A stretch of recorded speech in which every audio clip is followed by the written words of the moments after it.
make another little tour of the monastery, so see a few other things that are blooming. One of the things I especially like are the Nootka roses, the wild roses. In the fall, we try to gather the rose hips after the first big frost, so that we can use them in various ways. We can make jam out of them and just roast them in various ways that you can fix them. It's a very beautiful rose, and this one is especially fragrant. And has a very rich rose fragrance to it. It's a wild rose, and its cousin, the Sitka rose, which grows a little farther north up in the Southeast Alaska and perhaps other places. Very nice in the Tungus region. Also, the pond lilies that are blooming here are interesting as well, because the seeds from some of these lilies, they'll explode just like popcorn, and sometimes you can pop them and eat them. The roots are used by First Nations peoples. They can be dried and ground into a meal or flour, or they can simply be roasted as a root vegetable. And we've tried it a few times just to see what they are like. Cattails also can be used as a food. The bottom part of the stems are very tender, right down to the roots. The roots can also be used, very tedious to make a meal out of them.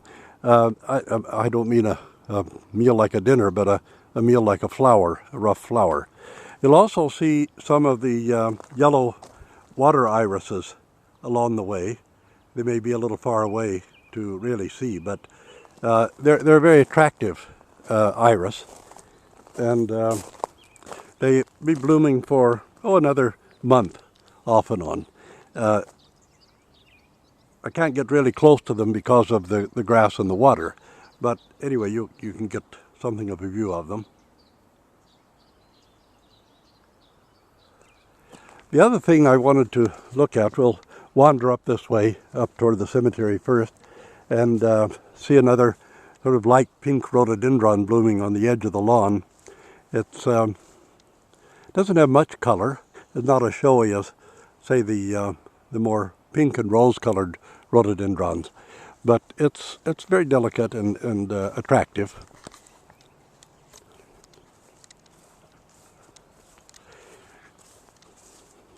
This is part of our little system of private roads on the monastery grounds, because the two sides of the monastery are separated by a large lawn and rock gardens and things.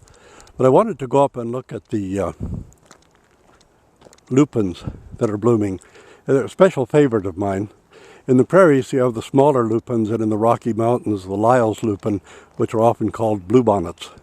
This particular variety is not blue, but rather a deep purple, ranging between purple and mauve. And I think they're quite spectacular.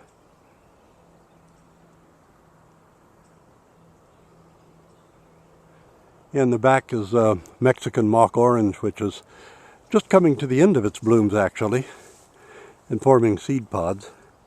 The hydrangeas will be blooming before long, and this particular part of the garden always has something in bloom. The lunaria just coming to an end, and at the top of the garden are still the columbines, and snaking up one of the holly tree is a grapevine. I bought a cutting back from Kerkira, Corfu, once when I was there 15 years ago, and the vines have grown and produced grapes every year, but they were cut back severely this year, so they'll be producing grapes not this year but next year again.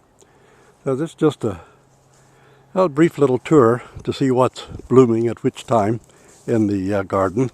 And right now we have Constantine and his baby sort of sleeping on the lawn. A lot of people stay quite late after the Sunday liturgy and kind of enjoy the peacefulness and the surroundings. But this is a perfect picture of fatherhood with Kostya. And a perfect picture of doggyhood too, with Masha's dog.